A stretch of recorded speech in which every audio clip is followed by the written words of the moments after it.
नमस्कार, मैं हूं अविनाश और आप देख रहे हैं राइजिंग इंडिया न्यूज़। इस सप्ताह कंगना रनौत की चंडीगढ़ से मुंबई की इंडिगो फ्लाइट में मीडिया चैनलों के बीच मची अफरा तफरी और फ्लाइट के भीतर की गई वीडियोग्राफी को ध्यान में रखते हुए डीजीसीए ने कहा कि किसी भी यात्री विमान के एयरक्राफ्ट नियम 1937 के नियम 13 के उल्लंघन के मामले में उस विशेष मार्ग के लिए संबंधित एयरलाइंस की उड़ान अगले दिन से 2 सप्ताह के लिए निलंबित कर दी जाएगी। यह नियम उड़ानों में फोटोग्राफी और वीडियोग्राफी की शर्तों से संबंधित है, यानी अब से यात्री उड़ान में उल्लंघन करता है तो उस मार्ग पर विमान सेवाएं कंपनी की शेड्यूल 2 हफ्ते के लिए निलंबित कर दी जाएगी। दरअसल विमान के अंदर बिना अनुमति फोटोग्राफी पहले से ही निलंबित है, लेकिन इसके बावजूद कंपनियां इस नियम को लागू करने में विफल रही हैं। इससे पहले डीजीसीए ने इंडिगो को चंडीगढ़ मुंबई की उसकी उड़ान में मीडिया कर्मियों द्वारा सुरक्षा और सामाजिक दूरी के नियमों के कथित उल्लंघन के लिए एक रिपोर्ट सौंपने को कहा है। बता दें कि कंगना इस फ्लाइट में 9 सितंबर को यात्रा कर रही थी, जिसमें वीडियोग्राफी और फोटोग्राफी हुई थी। इस संदर्भ में डीजीसीए के अधिकारी ने बताया कि हमने कुछ ऐसे वीडियो देखे हैं जिसमें मीडिया कर्मी बुधवार को 6E264 उड़ान में एक दूसरे से बहुत सटकर खड़े थे। यह सुरक्षा और सामाजिक दूरी के नियमों के उल्लंघन की तरह है। हमने विमान कंपनी इंडिगो को इस घटना पर एक रिपोर्ट सौंपने को कहा है। तो वही खबर आ रही है भारतीय रेलवे से, जहां भारतीय रेलवे ने आज से 80 स्पेशल ट्रेन चलाने का फैसला लिया है। इन ट्रेनों के लिए रिजर्वेशन की प्रक्रिया 10 सितंबर से चालू कर दी गई थी। यात्रा के लिए रिजर्वेशन जरूरी होगा और बिना रिजर्वेशन वाले यात्रियों को स्टेशन में एंट्री नहीं दी जाएगी। यात्रियों को कम से कम 90 मिनट पहले स्टेशन पर पहुंचना होगा ताकि कोरोना वायरस से जुड़े प्रोटोकॉल को पूरा किया जा सके। ये ट्रेनें पहले से चलाई जा रही 230 स्पेशल ट्रेनों के अलावा हैं। इसके साथ रेलवे पटरियों पर दौड़ने वाली स्पेशल ट्रेनों की कुल संख्या 310 हो जाएंगी। जिन ट्रेनों पर चलाने का ऐलान किया गया है वाराणसी वंदे मातरम एक्सप्रेस, लखनऊ शताब्दी और गोरखपुर व प्रयागराज हमसफर एक्सप्रेस शामिल हैं।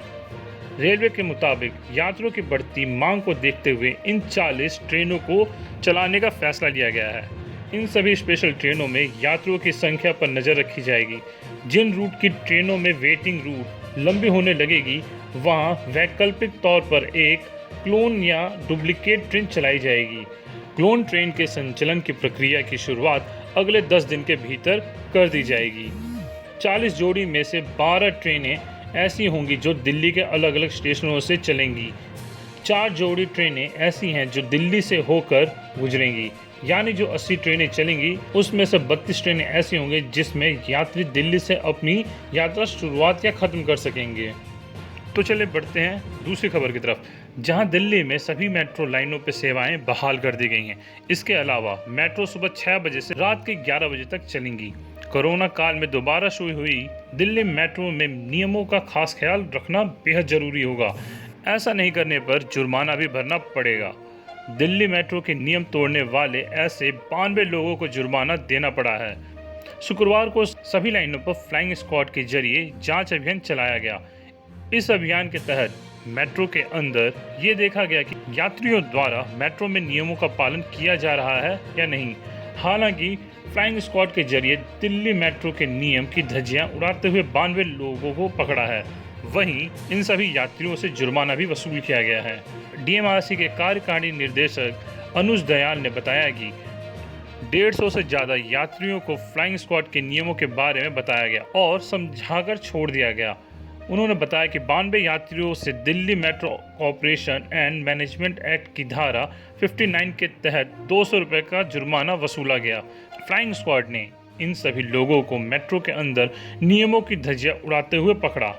कई लोग तो ऐसे भी हैं जो सोशल मीडिया पर डीएमआरसी को टैग करके फ़ोटो शेयर कर रहे हैं, जिसमें देखा जा रहा है कि लोग गेट के बाहर और मेट्रो स्टेशन में एक दूसरे से चिपक कर खड़े हैं और मेट्रो के अंदर जहां पर सीट छोड़कर बैठना है वहां भी बैठ रहे हैं। इसके अलावा बड़ी संख्या में ऐसे लोगों की फ़ोटोज़ भी सोशल मीडिया पर आ रही हैं जो मेट्रो के अंदर मास्क नहीं लगा रहे हैं। ऐसी तमाम शिकायतों पर एक्शन लेने के लिए अब डीएमआरसी ने सभी लाइनों पर फ्लाइंग स्क्वाड तैनात करने का फैसला किया है।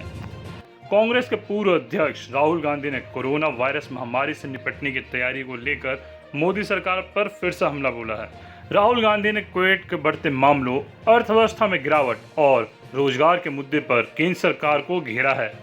उन्होंने आज ट्विटर पर लिखा है कि कोविड के खिलाफ मोदी सरकार की सुनियोजित लड़ाई ने भारत को रसलता में पहुंचा दिया है।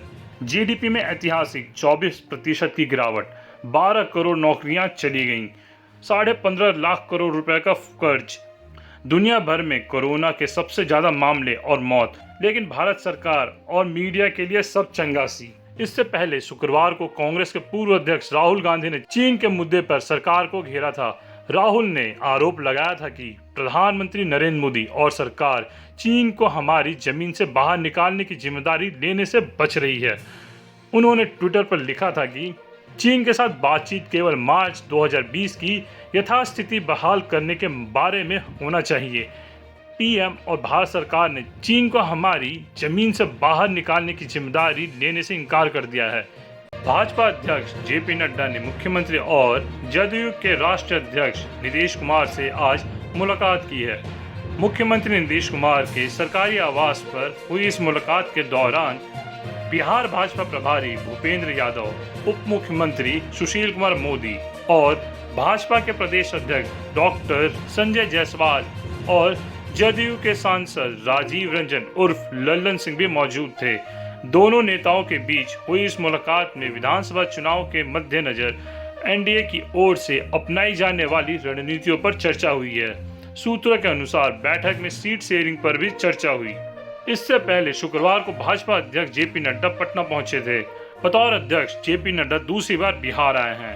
पार्टी के लगभग 6 दर्जन प्रमुख नेताओं की बनी संचालित समिति की बैठक में कहा कि लाभार्थियों को पता नहीं रहता कि उन्हें कैसे व किस मत में लाभ मिला है। सभी तरह के लाभार्थियों को एनडीए से जोड़ने के लिए अलग अलग तरह के अभियान चलाएं।